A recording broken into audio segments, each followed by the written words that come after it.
Hi, this is Cordell Riley, President of Portal Training. My pleasure to welcome you to yet another exciting Breakthrough Ideas and Training webinar series. I appreciate the audience joining us. Also want to welcome our guest to the session. It's my pleasure to welcome Chris Kirchner to the session. Chris is a senior consultant with the ROI Institute here in Charlotte. Chris, welcome. Hi, Cordell. Thank you. Excited to be here. Glad to have you, my friend. Glad to have you. So, Chris, I briefly touched on yourself and the ROI Institute. Why don't you tell the group a little bit about yourself and your company, just so they get a better perspective of you and the organization? Sure. So the ROI Institute was founded in the 70s and is an organization that provides consulting, education, and services around the performance evaluation of any program, project, or initiative most widely adopted and embraced and known by the talent and development and HR sector. Okay. Chris, you mentioned that, and as I was looking at your company website, I see that you guys are partnered or have an affiliation with ATD. Can you expound and talk a little bit about what you're doing with that group? And obviously, everybody knows that ATD is, it used to be ASTD, but the group has made a change from, ASTD to, ATD. But talk a little bit about your relationship with them.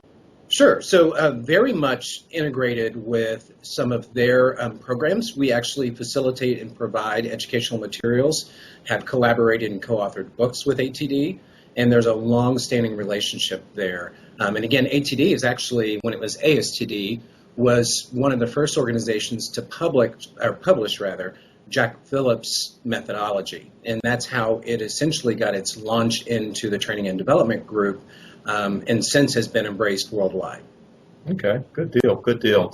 Yeah, Chris, one other thing I'd love for you to talk a little bit about is I was reading up on yourself and your company. I saw in your background that you have like 17, 20 years experience in developing marketing initiatives as it relates to experiential learning and training development programs. What's that about? Can you expound upon that some? Sure. So started in nonprofit, actually, and it was cause-related marketing. And we essentially were doing a variety of programs and campaigns working with sponsors that ultimately either had some type of sphere of influence, a large employee base, they may have had a large vendor base. And the goal there was, one, first and foremost, to raise funds for the charity. But the way it was of value for our sponsors is we were providing programs that could engage, motivate, and potentially even educate their customer base, their employee base, or their vendor base. And from there, actually moved into Lowe's Home Improvement, worked there for a couple of years, relaunching their how-to clinic. So that was a point-of-sale program, again, educating their customer base and building the skills and the capabilities to do home improvement projects. And so it was kind of an interesting take on marketing, focused on education, and then ultimately driving sales of product and enabling their customers to initiate various projects. And then before coming to the ROI Institute, I was in a technology B2B organization. And similar there, aligned with the marketing organization, but we were selling large infrastructure, enterprise class technology solutions. So we were often working at senior executive levels, CIOs as an example, and educating them on new product upgrades, software upgrades, and how that could impact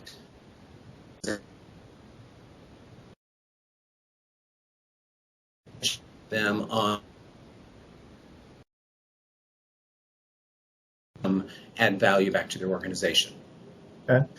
Chris, it's interesting. So it's a lot of great information in there. And certainly one thing I heard, if I just use the Lowe's example, I actually took some of those how-to clinics, so those were very, very good on Lowe's. It's my favorite place to go on the weekends. But, I certainly saw that, okay, education driven by marketing, ultimately hopefully drive revenue for a company like Lowe's, so I clearly got that. But one of the things that you touched on when you kind of think about marketing and training, and I don't hear a lot of training professionals thinking about this, and I'd love your take on it. So obviously a lot of training professionals, which again is the majority of our audience, has spent a lot of time focused on building great training, stuff that's instructionally sound, that's going to really move the needles, objectives, and all of that. But maybe not so much time focused on the marketing aspect, getting the word out, getting people excited about it. Do you have any take or perspective on that aspect of it? Yeah, so for those that are familiar with the ROI methodology, we have the 5-level framework that was built on and expanded upon what Don Kirkpatrick did back in the 50s. And it's that theory of behavior change. And so what's relevant to trainers as they're developing their content and their instructional design is to think about their audience, and that would be our level one, so that reaction and motivation and buy-in. And buy-in is really the key. Often we focus on reaction and we think of a simple satisfaction type survey or the smile sheets, as sometimes called. But what's really happening there when we look at this framework of this logic of behavior change is we want to see motivation and buy-in. And often that is in the pre-communication of what's in it for me? Why am I attending this program? How is it going to benefit me in my role or ultimately the department and the organization? And so that's important. It's something that trainers should think more about, and if it's not their skill set, engage those that can help with that pre-communication and building that buy-in and motivation. So maybe it's the marketing department inside of my group to get some ideas. Maybe it's talking to the, obviously the clients that I'm looking to serve and understanding that group better. But your point is it needs to be part of the overarching plan. If you don't have that expertise, talk to some other people that can help you come up with creative ways. And I heard you talk about communications over and over again. Make sure that you're communicating the right way. Absolutely. And using the right channels to distribute that message. And sometimes that's not from the trainer. Maybe it's engaging the manager or the participants that will be participating in that program. Let them be your champion. Let them be the ones that are helping build that buy-in and motivation. But we have to prompt them. They're not engaged at that point until we make the request and the ask. So how do I prompt them, Chris? Is it the engage and the ask? Is that the way to prompt them, or is there some other things that you're thinking of here when you say engage them? Yeah, so I think it varies situation to situation. Some managers may be hearing of the training program after the fact. It's already been developed and in the stages of rolling out. Where you can involve them early on in that process is beneficial, but it doesn't always happen that way. So if they've not been engaged in the development of this, that's the opportunity before you roll it out to the participants to have that conversation. Sit down with them. Maybe it's through a one-on-one face-to-face meeting. It might be through a web presentation if there are multiple clients at the manager level. And making sure that they're aware of the value of the program, the intent of the program, how it's aligned to the business, and then asking for their support to build the motivation and the buy-in and the engagement from the participants that they manage. Good deal. Good deal. So, Chris, you've been around training for quite some time. You kind of went through your background there. So what are some of the biggest changes you've seen in the training and development landscape over the last 15, 20 years or so?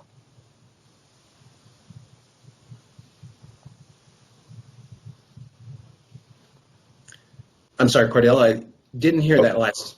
Oh, my bad, Chris. I'm sorry about that. So I was saying that you've been around training for quite some time, obviously a lot, 15, 20 years in the space. What are some of the biggest changes that you've seen in the industry over the last 15 or 20 years?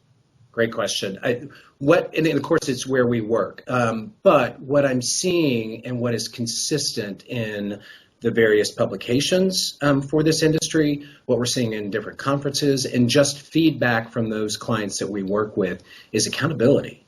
And so it's about moving from the simple satisfaction surveys to really understanding how are our programs driving value, driving impact, and contributing back to the organization. And I think that's the challenge for many training professionals now, is to get their head around how do I credibly evaluate that. And then more importantly, we teach that evaluation has no value unless you're using those findings to drive change, which is typically in the form of improvements. So you might be eliminating inefficiencies in a program or inefficient programs and or building on the successes that are there. But you don't know where to start unless you've done some formal evaluation. Okay. So, Chris, I'll go back. I'll zoom in. You said a lot of great information about. I'll zoom in on one keyword, the accountability aspect that you talked about, because I think I certainly see that as well. And everything I read, it talks about trends in training, talks about aligning training with business, not just training for the sake of training, and measuring the ROI, to your point, that accountability, which is clearly in your wheelhouse. And I know you talked about, levels of evaluation and how you go about doing that. Chris, talk some about that process and how does a group go about measuring accountability, measuring the return on investment. So how does a group go about doing that? Yeah, so we have the ROI methodology, and it's a 10-step systematic process for planning the objectives of the program and making sure they're aligned with the business. And it follows that 5-level framework. And many of the audience, I'm sure, are familiar with Kirkpatrick's model of behavior change, which is to say that for behavior to change, or level 3, behavior change and application, there has to be a knowledge transfer, which is skill and information at level 2, and then buy-in, motivation, and reaction at level 1. What Jack Phillips did in the 70s when he was working with Lockheed Martin, he was in an HR and training group, and his executive came to him and said, we need to prove the value of this program. Can we determine what the ROI is? And at the time, there was no information out there for a process to evaluate kind of human capital and those human resources. So he turned to the only thing that was published, and that was Kirkpatrick's model of behavior change, and essentially overlaid the cost-benefit analysis to that and said, if there's a change in an environment or a change in behavior in context of a business setting, there's an impact to the organization or a consequence of that. So that's what we call level 4. And then ultimately, we can monetize the value of that change or impact, and then compare to the cost of the program to calculate an ROI. Now, ROI is not a new term. It's been around. We can trace it back for 300 years. And the Harvard Business Review, I believe it was in the 20s, defined it as the key metric that was accepted in business practice for determining the value of an investment. And so ROI is not a new term, but what we have to do is talk the same language as the business and use a similar metric. So we get there by defining the objectives of our program, making sure that those are aligned to business impact measures, consequences that are of value to the organization. Typically, we're thinking about things that help us make more money, save more money, or avoid costs, right? Those are the things that are important to a business. So when we align our program with clear objectives using that 5-level framework that have value to the organization at level 4, productivity, quality, time, things of this nature, then we can collect data as we roll out our program, and this is our data collection phase. And we collect information about their motivation, buy-in, and reaction, about what skills and information have been acquired. And that's through pre- and post-testing, things of that nature, and very common in the training and development field now. But the second phase of that is then collecting data at a time where we think we can see a reasonable change of the participants' behavior. So let's say we're providing them new sales skills, the 5 steps to closing a deal. That might be the training that we're doing. So we have to think through what's the reasonable amount of time it would take for, now they've acquired the knowledge, but they're routinely using the skills. So they're applying that, the level 3, back in their work environment on some routine and regular and effective basis. So we can collect data there too, often through observations, surveys, feedback from managers and other peers are some of those sources. And then the second question is, so if that behavior is changing, they're using these 5 skills, how is that affecting sales? Are we closing deals faster? Are we building a larger pipeline? Are we able to make bigger sales? Right. And so that's that impact data that we're ultimately trying to get to, and that's level 4. And once we have that, and in sales it's an easy conversion because that's a standard value. You know what the value of a sale is. And that's typically the profit margin. So we look at the margin profit that was attributable to the program. So we want to make sure we've isolated the effects of our program from other potential influences. There may have been market changes, marketing campaigns, other things that would contribute to the overall sales increase. But some portion of that we want to attribute to our program. We use an isolation technique, something like a control group. We also can use trend line analysis and various techniques that we've outlined. We now know, so 60% of that $1 million in margin is attributable to our program and our training. We compare that to the cost, and we can easily calculate the ROI. Yeah. So ultimately what we have to do, though, is once we've done the evaluation, I mentioned this earlier, we have to present and report those findings in a way that stakeholders can take action with it. So that's, again, where we're creating value through our evaluation, is to make recommendations. Here are the key findings. This is what we know our program was successful at. Some of our areas maybe of inefficiency that we can either improve upon or eliminate. Were costs in line with the value that was driven to the organization? Take all that into consideration and make recommendations for improvements moving forward. And that, in a nutshell, is the process. But it's very defined. We have 10 steps. We have the 5-level framework, as I mentioned, produces 6 types of data. That 6th data that I haven't mentioned yet are intangible benefits. So those are other benefits that we may not be able to reasonably or credibly convert to monetary value, but they're still benefits of the program. So we want to report those. And then we have the 12 guiding principles. And those are our standards and operating procedures of how we maintain consistency in the way an evaluation is done using this methodology. So Cordell, if you were doing an evaluation of a training program and I were isolated but doing the same evaluation of the same program, we should come up with the exact same results. And that's guiding principles and standards that help that happen. Good deal. Good deal. Chris, sounds like a great program and a great process. One thing I've learned early on is to not assume anything. And again, we got a lot of great training professionals on here. But I want to just take you back for 1 second, if you wouldn't mind, just going back a little bit. You talked about Kirkpatrick, and most people probably know Kirkpatrick, but most people probably heard 4 steps to evaluations from Kirkpatrick. You've mentioned 5. So can you just kind of quickly go through steps 1 through 4, 5, just so people kind of get that framework here? Sure. So if you think of this kind of building vertically, on level 1, or the base level, that's our reaction, satisfaction, motivation, and buy-in. It's also sometimes referred to as intent. So it's that motivation. We intend to use the material or information that we will be learning. Mm-hmm. So level 1, reaction, satisfaction, buy-in, motivation.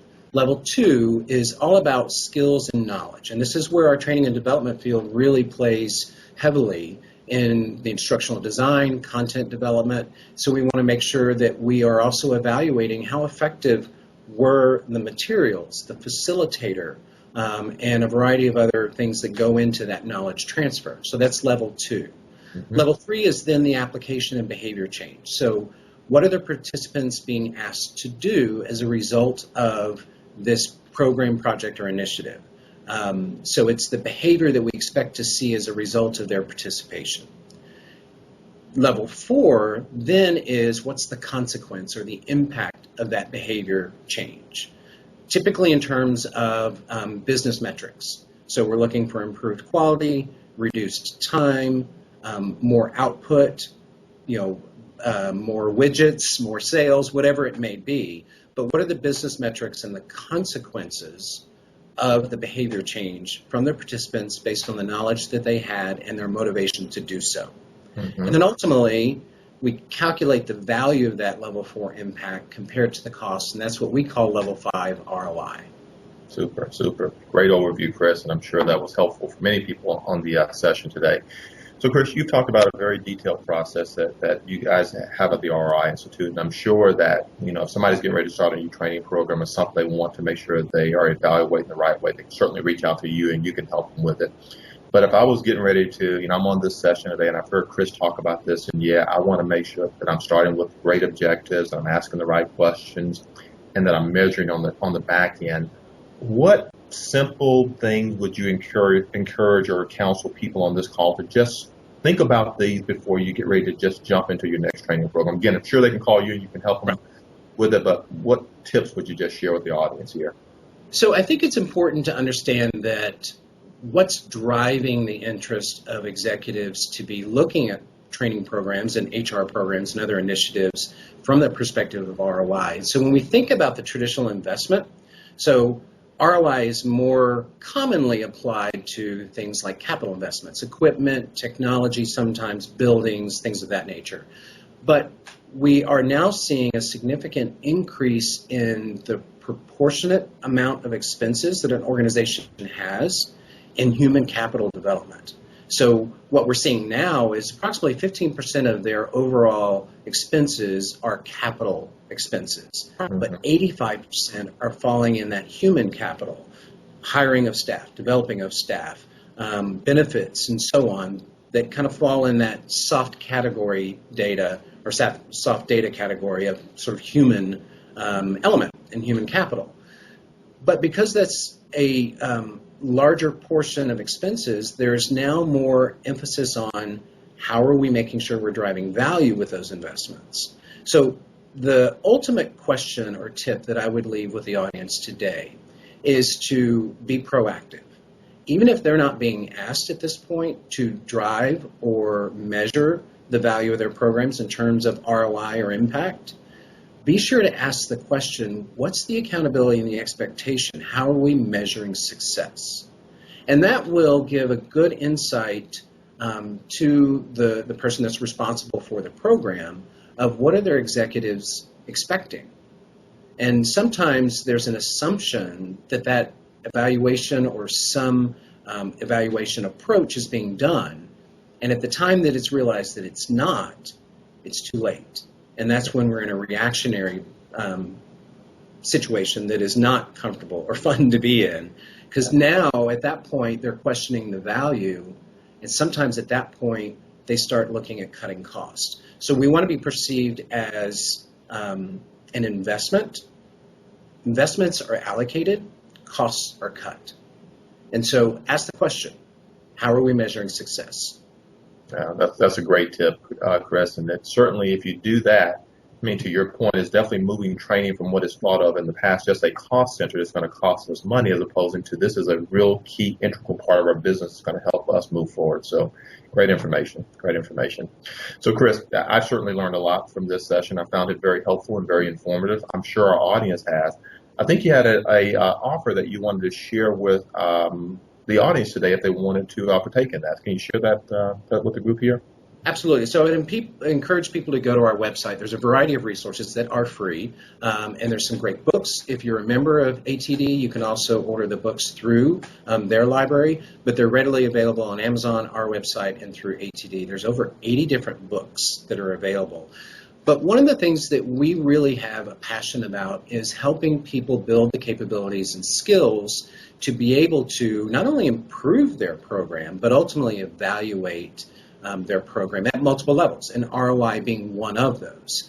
So we have a certification process. This is actually our 20th anniversary of our ROI certification. We do this both public offerings as well as internal certifications. And the offer today for the audience is if you have interest in attending any of our certifications, it's a 5-day program.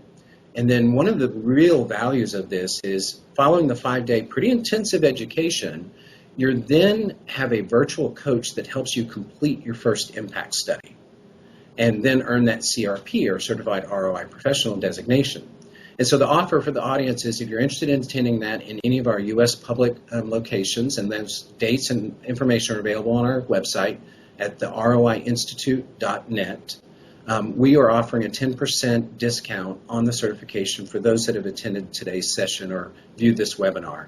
And to take advantage of that, all you need to do is an online registration module. So pick the date and location that makes sense for you. When you complete your registration, there's a promo code section, and that's ROI, the number 10, offer, OFFER. So ROI 10 offer, and that will immediately apply a 10% discount to their registration. Good deal. Chris, that's a very generous offer from you and your company. Thank you guys for that. I'm sure you'll get a lot of takers from this session that will be taking you up on that. So thank you for the offer. Also, Chris, let me thank you for your time. Thank you for joining us. Again, you shared some great information. I'm sure it's going to be beneficial for our audience, so thank you for that. Also, let me thank our audience for joining us for this Breakthrough Ideas and Training webinar series. We're delighted that you joined us for this session. I will certainly encourage you to continue to come back and partake in others. And also, if you would like to have this session, there will be information available that you can actually buy, download this session and all the others that we share with you as well. Thank you for joining us again. Have a great day. We'll talk to you later. Bye-bye. Thank you.